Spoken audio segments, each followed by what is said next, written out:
Le film se déroule dans une petite ville américaine. Un groupe d'adolescents qui se rend à une fête s'approche en voiture de l'une des maisons. L'une des filles tente d'appeler Mary Giordano avec elle.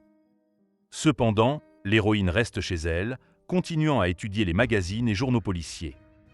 Le matin, la radio annonce que la tragédie survenue à Kathleen Donlevy n'est toujours pas résolue. Mary note les détails de ce qui s'est passé et les range dans son dossier sur les affaires non résolues. En entendant la voix de sa mère, l'héroïne ferme rapidement son armoire, où se trouvent ses fournitures de détective, et descend. Celia Giordano trouve des choses étranges dans le sac de sa fille prénommée Vicky et fait un scandale. Cependant, Mary intervient à temps dans la dispute, qui décide de protéger sa sœur.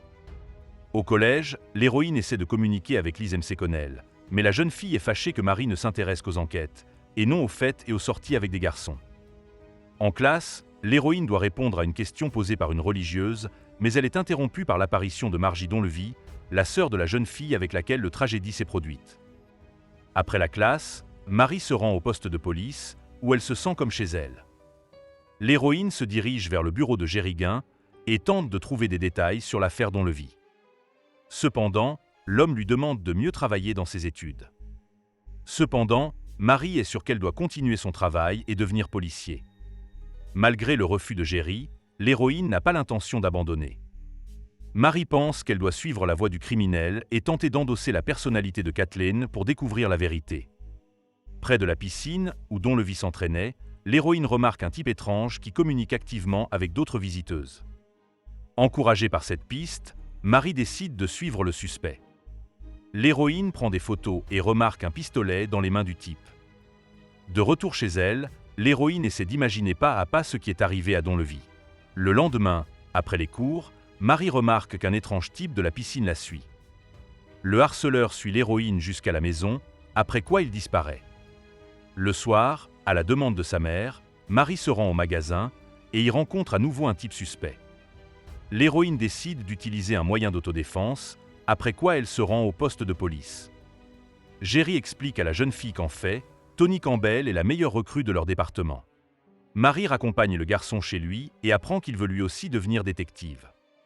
Tony reconnaît que ce qui est arrivé à Donlevy est très similaire à ce qui s'est passé il y a 2 ans à Détroit.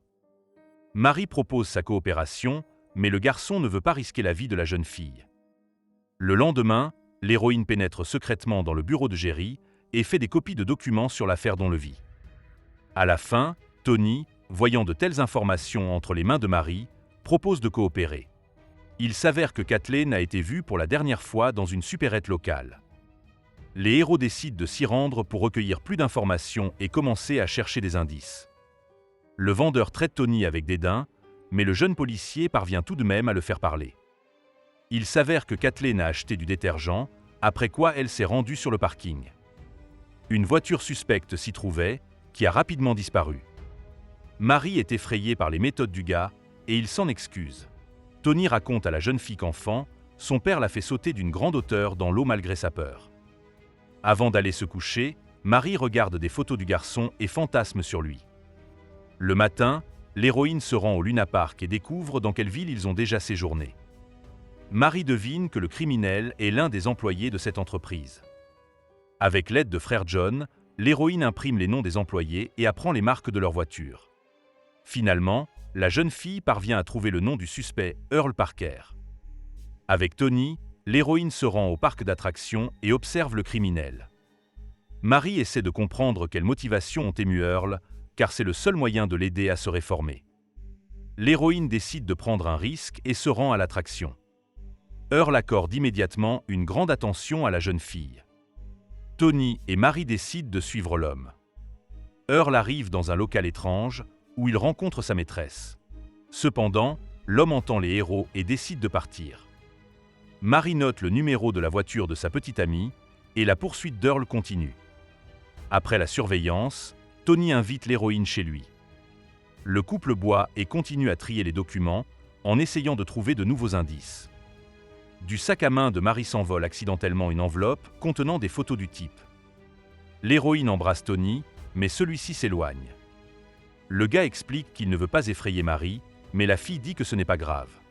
Les personnages continuent à se faire des câlins et à s'étudier dans la voiture. Marie rentre tard et pleure en enlevant sa croix. L'héroïne se sent très mal et au matin, Jerry vient la voir, ayant été appelé par une Célia inquiète. Le policier montre à Marie la nouvelle fille qui a perdu la vie et lui demande d'être plus prudente. L'héroïne retrouve Sherry Tarnley grâce au numéro de la plaque d'immatriculation de la voiture. Cependant, en arrivant au commissariat, Marie apprend que la police classe l'affaire et que Mr. Moore a été désigné comme le coupable. L'héroïne décide de venir chez Margie. Marie explore la chambre de Kathleen pour essayer de trouver d'autres indices. L'héroïne parvient à trouver l'objet que Earl porte à la ceinture et elle découvre un motif effrayant. Il s'avère que toutes les filles ont été attaquées le dernier vendredi du mois. Et bientôt, un autre dernier vendredi arrive. Marie se rend chez son partenaire et trouve du nettoyant pour vitres et de l'eau de Javel dans un sac étrange, la principale preuve dans l'affaire de Kathleen. L'héroïne décide d'inspecter l'appartement à la recherche d'autres éléments suspects. Sur le calendrier, le vendredi qui approche est encerclé. Soudain, Marie voit un type entrer et tente de prendre un air décontracté. Tony lui dit qu'il a trouvé de nouvelles preuves contre Earl, mais remarque que l'héroïne est effrayée. En partant, Marie entre accidentellement dans le garage et remarque une voiture que le vendeur de Minimar a vue sur le parking. Une fois toutes les preuves réunies, l'héroïne, choquée, se rend chez Jerry. Cependant, le policier réagit à l'histoire de Marie de façon plutôt sceptique.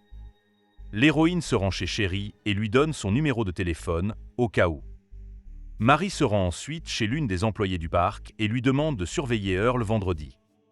Roxane raconte à la jeune fille que le dernier vendredi de mars, le suspect a rendu visite à l'hôtel Golden Creek. Dans la soirée, Marie donne rendez-vous à Tony à la supérette. L'héroïne lui fait part de ses soupçons, ce qui offusque beaucoup le bonhomme. Lors d'une réunion le vendredi, Marie s'évanouit et fait un rêve terrifiant dans lequel Tony la traque et tente de la tuer. Alors que l'héroïne n'est pas chez elle, c'est une Sherry en pleurs qui vient la voir. Marie l'apprend le soir par son frère et s'enfuit immédiatement. Au parc d'attractions, l'héroïne tombe sur Tony et tente de se cacher de lui. Marie grimpe à une grande hauteur lorsque le gars la frappe d'étourdissement. Tony entraîne prudemment l'héroïne en bas et tente de la ramener à la raison. Marie se réveille en pleurant et tente de s'enfuir, mais le gars lui demande de se calmer et lui promet qu'il ne lui fera plus de mal. Le gars a dû utiliser la force pour les empêcher de tomber toutes les deux du manège. Tony a encerclé la journée d'aujourd'hui sur son calendrier parce qu'il a passé son examen aujourd'hui et qu'il est enfin devenu officier de police. Marie se rend compte que ses soupçons étaient faux et injustifiés. Après s'être réconciliés, les héros se rendent dans un endroit suspect où Earl a rencontré sa maîtresse. Sur le sol, Marie aperçoit la jeune fille et hurle, mais le gars parvient à la ramener à la raison et à lui rappeler de se taire. Dans une autre pièce, Tony trouve Earl, qui s'est donné la mort à l'aide d'une corde. Jerry, qui arrive sur les lieux, rend Marie responsable de ce qui s'est passé. Pendant le bal de fin d'année, l'héroïne est triste et raconte à Tony que Sherry est venue la voir pour lui dire quelque chose, ce qui fait culpabiliser Marie. Pendant ce temps, Jerry commence à soupçonner qu'Earl était en fait innocent, et que sa note avouant le crime est en fait une tentative du vrai criminel d'échapper à la justice. Le policier rend visite à M. Tarnley et apprend que Sherry a parlé de l'ex-femme d'Earl. Jerry apprend qu'elle s'appelle Roxane et se rend au parc d'attractions. Faisant irruption dans la caravane, l'homme voit le chaos le plus total et comprend que la femme jalouse est folle. Pendant ce temps, Marie se réveille d'un cauchemar. La jeune fille sort le souvenir d'Earl que le jeune homme a laissé à Kathleen.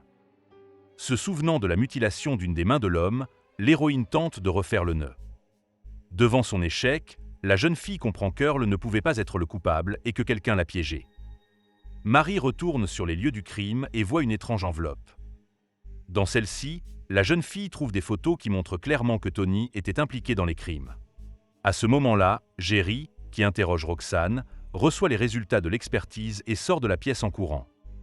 L'héroïne se retrouve seule avec Tony. Marie apprend qu'Earl a prêté sa voiture à Tony pendant un certain temps, mais qu'il a ensuite rencontré Sherry et décidé de se séparer de son partenaire. Tony suit l'héroïne depuis longtemps et il est maintenant prêt à lui dire au revoir. L'héroïne reçoit de ses mains une patte de lapin, la même que celle de Kathleen. Jerry apprend de Vicky que la sœur de cette dernière se trouve peut-être dans une usine désaffectée.